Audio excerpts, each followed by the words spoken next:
As far back as I can remember, I always wanted to be a gangster. There's no crying in baseball! I ate his liver with some fava beans. A nice cliente. That was totally wicked! If I can change, and you can change, everybody can change! And welcome to another episode of Your Next Favorite Movie.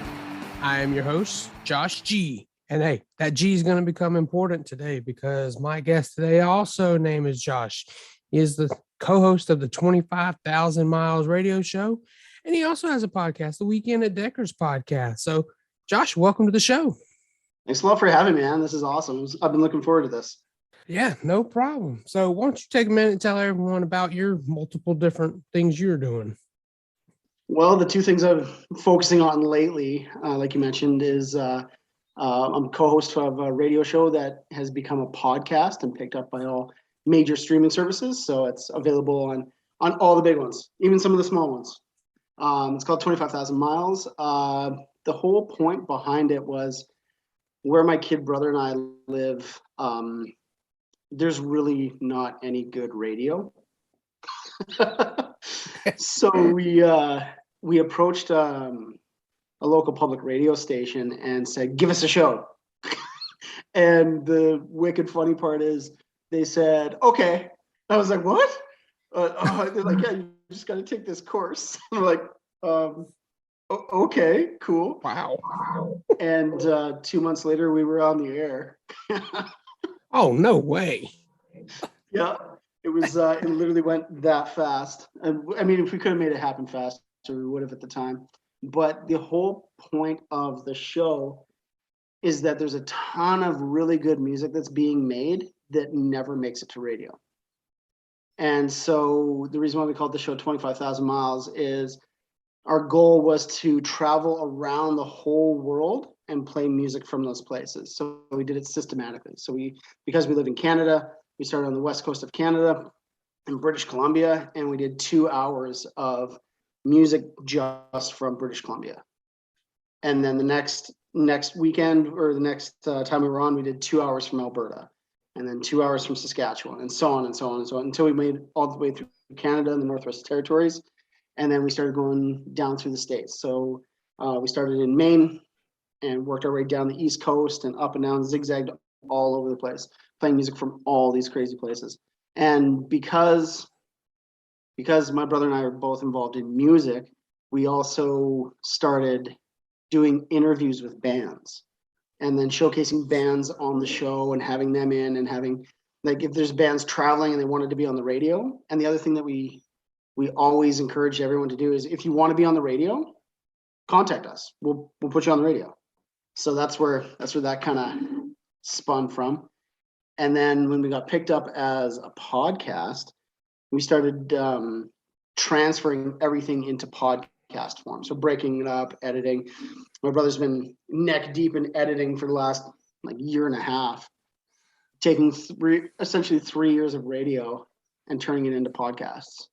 Ooh, okay. Wow. So how does it all of a sudden become a podcast? Like, they say, hey, we want to make this a podcast. Can you guys make it happen? Like, how did that transition come about? I think it was Joel that reached out to, you fill out the application to be on iTunes, and they accepted it. And we're like, oh, okay. So I guess we're cool enough. Nice. And then, so what we did is we started, especially the earlier radio shows, because when we were broadcasting, they record all the broadcastings. So we were able to get a hold of those recordings and then shave them down into 1 hour episodes. And then we made it a practice as well to start recording ourselves. And then when the pandemic first hit, nobody was going into the studio because, first of all, you don't want to be sharing a mic with anybody, let alone people, they're just walking in off the street like us. So we started doing it virtually and digitally, and we started recording all our shows and sending them into the radio station, and they put them into the program wherever the slot was. And I think it was Joel's idea. He said, if we're sending them away to the radio station, why can't we just be sending them to everybody? And that's kind of how that went and where it went. And a lot of fun to do and a lot of fun to let loose and talk trash and business about music in depth. So it's really fun. I like it. Out of my curiosity, when you're getting bands from different states, different areas, are you just like Googling these so you can find out enough people? Like, where are you getting all these people, or how are you finding all of them? Yeah, that's a great question. Just go through the big list of wonder if this guy will answer his phone. We actually, okay, funny story, super funny story before I get too in deep into this. I had the privilege of doing an interview with Joe Keithley, who is the lead singer of a band called DOA. And DOA is a powerhouse in the early punk rock hardcore scene.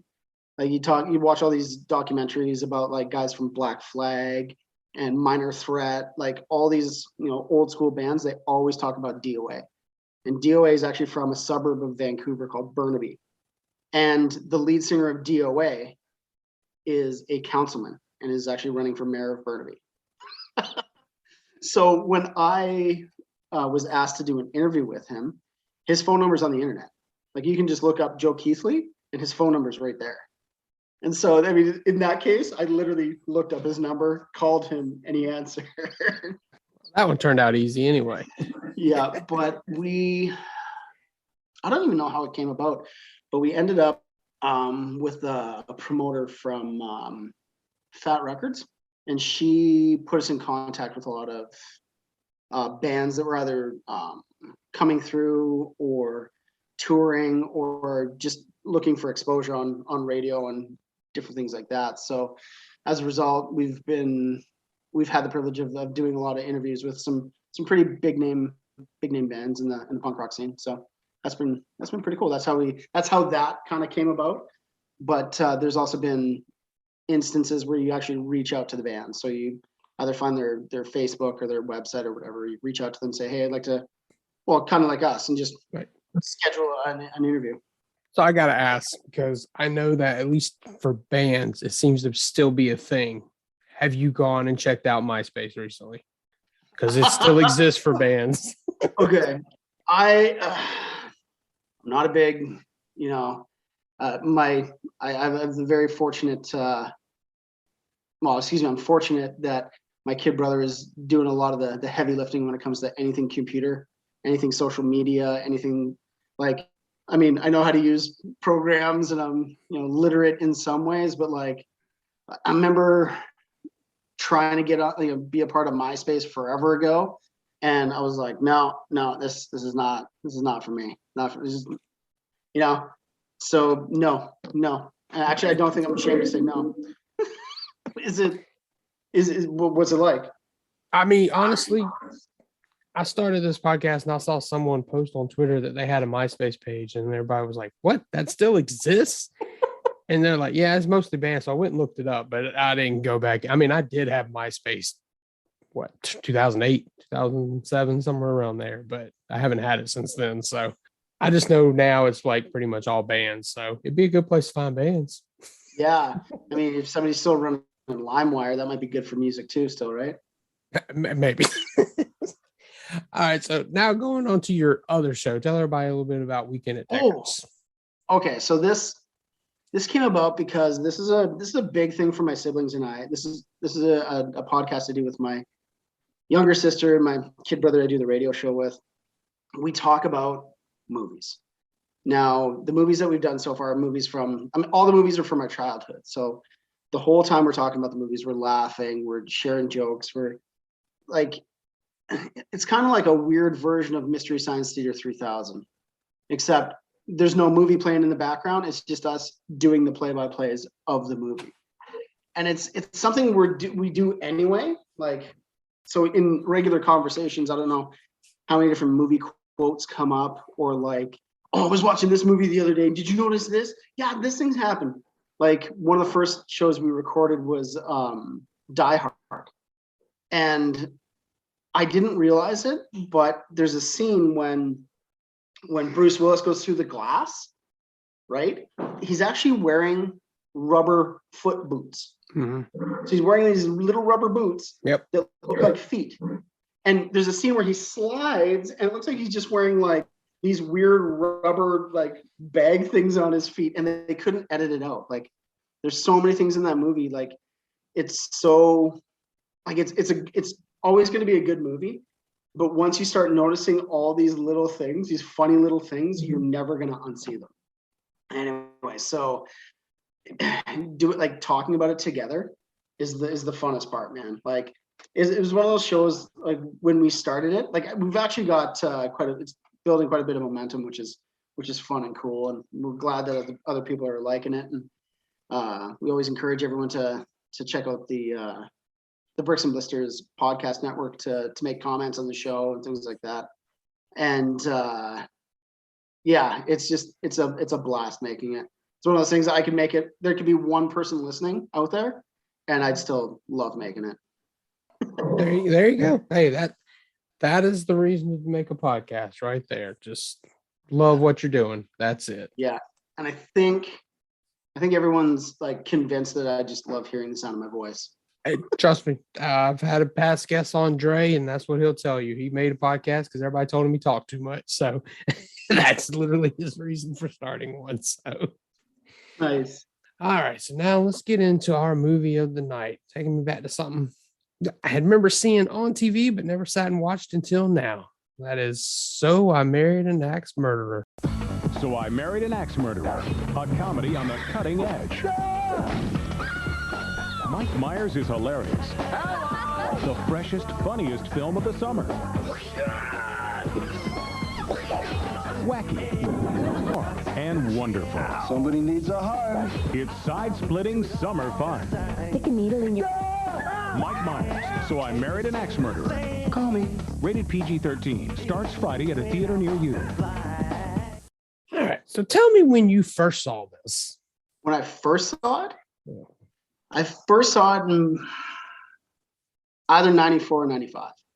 So 1994 or 1995. And I remember I didn't see, like, the only way you saw trailers back then is if they were before another movie, right? And I just remember seeing it on the shelf and seeing Wayne Campbell, or like, you know, Wayne from Wayne's World, right, on this thing. I'm like, what is this? And I'm like, So I Married an Axe Murderer. And like at the time too, like the video store that was renting it, they also, you know, I mean, like it was near like Evil Dead and Army of Darkness and things like weird comedies like that, right? So you're like, so you see, So I Married an Axe Murderer. I'm like, I don't even know if I'm going to be allowed to rent this. So, so I remember renting it and throwing it on, and from the opening scene, I was hooked. I was just like, what is this, man? Yeah. So yeah, probably either 94 or 95. So I was 15 or 16 when I saw it. Okay. Yeah. And as I said, I remember seeing it on TV, but I didn't sit down and officially watch it till yesterday. But for anyone else out there who maybe hasn't seen it, because it's not like it's some widely known, why don't you tell everyone what this movie is about? This movie is about amazing.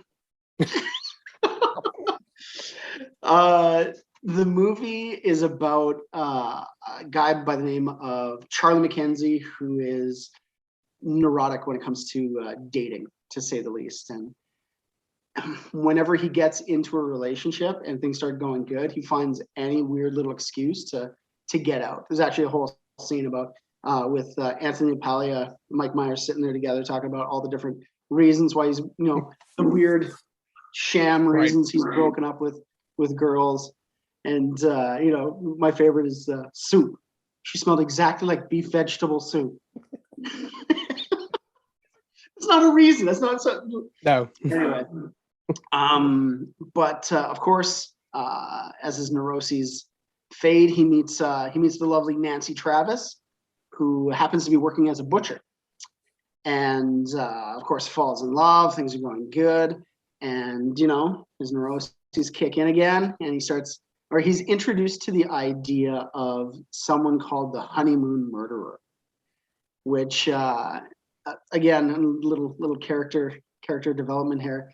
The character who plays Charlie McKenzie is the first generation son of Scottish immigrants.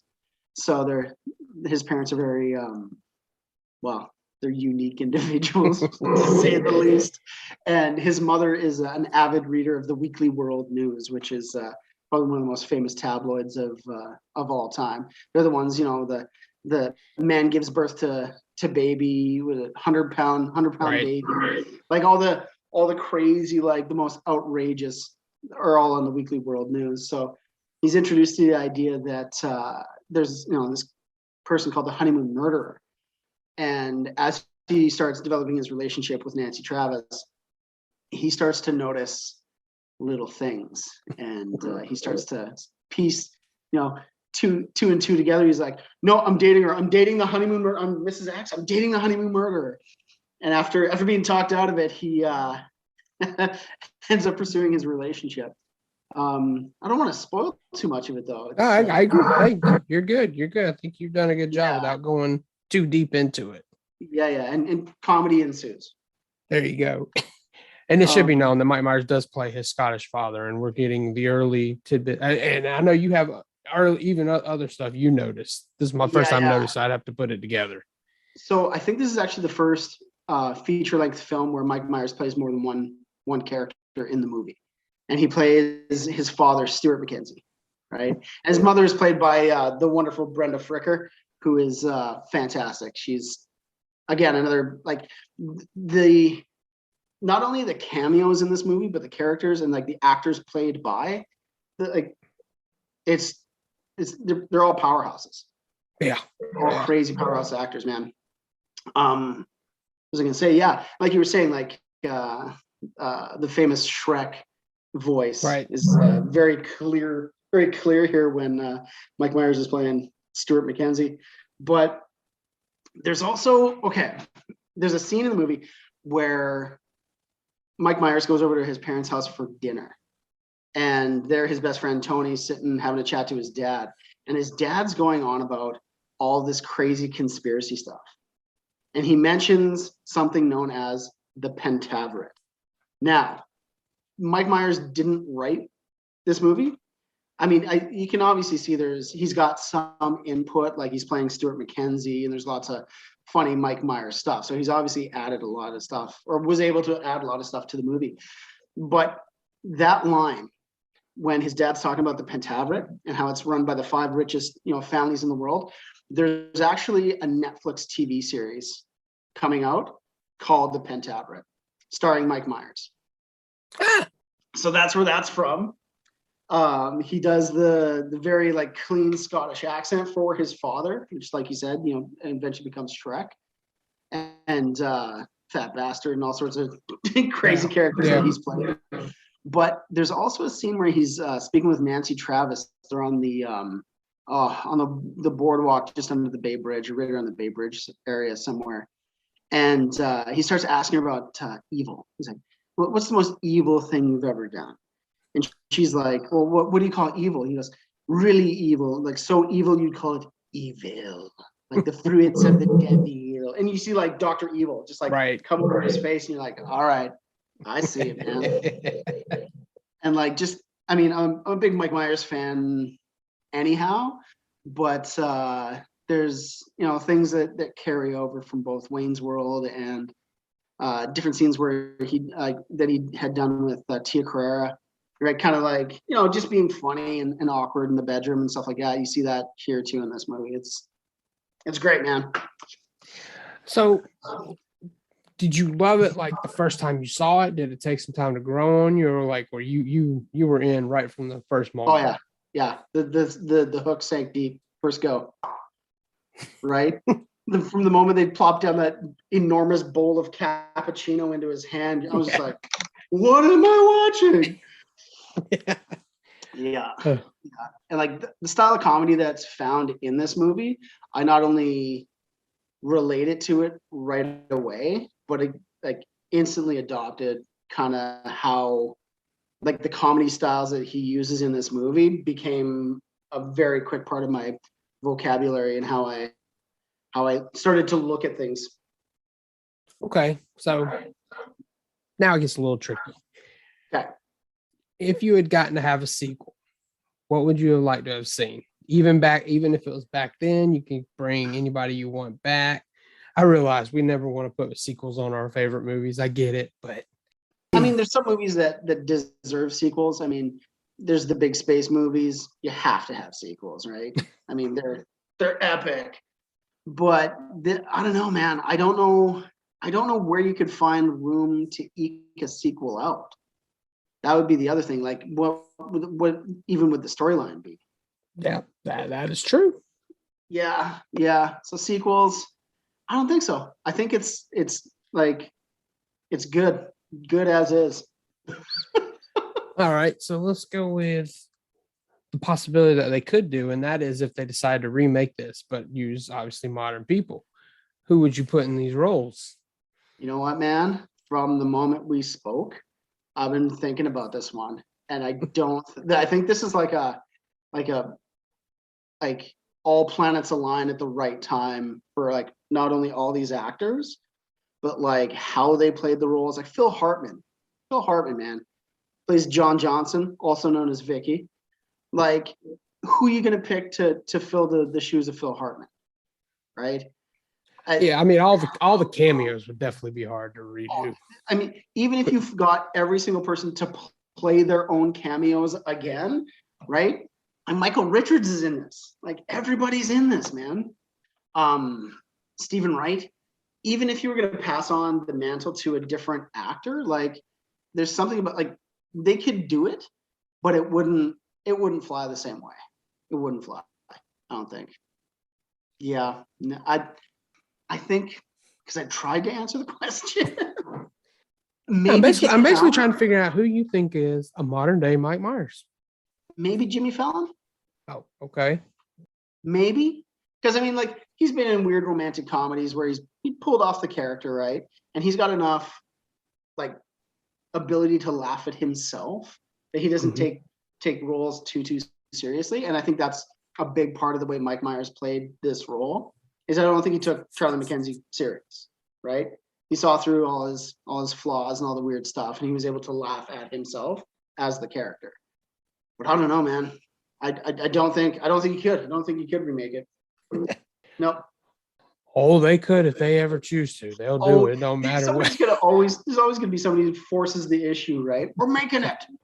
We're just gonna whatever. Yeah. All right, so now we're gonna move on to the final and the fun part. This is for those people that haven't seen it and maybe they don't want to go back and watch an early 90s comedy, or maybe they don't like Mike Myers. I want you to give a final pitch on why they should check at least this one out. They haven't seen it. Phil Hartman? A reason why they should see this movie. I don't know, it's the perfect storm. It's got the storyline, it's got the comedy, it's got the intrigue, and it's light and it draws you in right away, but it's got the meat to keep you there. I think that's and it's funny as hell. Yeah. And in case they hadn't picked on what you said earlier, if you've seen Shrek and you've seen Austin Powers, you're getting the characters here in this movie before those movies ever come about. I mean, yeah. Because honestly, you're right. I forgot all about Fat Bastard. I forgot all about him. You're dead on with that. That's even pre-Shrek. I just forgot about Fat Bastard completely. Yeah, man. All right. I think that's going to wrap this one up. Tell everyone how they can go find your radio show, go find your movie podcast. If they want to submit themselves to be on there, if any of my listeners are bands, I don't know about that, but if they are, how they can get on there, all that good stuff. Now, I know I've got at least 2 other people who are going to be right now being like, don't forget to mention this and don't forget to mention that. And don't forget. I probably should have wrote it all down, but that's not how I roll. Okay. So, Weekend at Deckards movie podcast is available on all the major streaming services, iTunes, Stitcher, Spotify, all the little ones, every major streaming service we can be found there.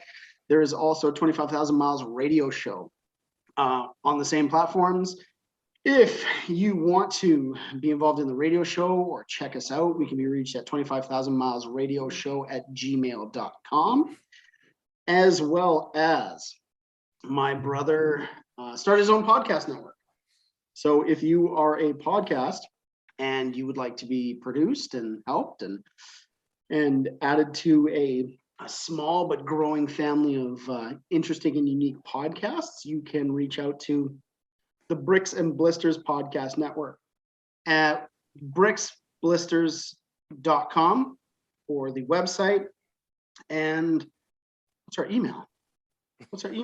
You emailed us. What is it? What's our email? I think it's bricksblisters. It's like, luckily for me, all I have to do is type in your sister's name that she set it up with, and it brings it up. So I don't know the actual email.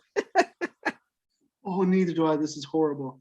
I know they're gonna hang me for this one.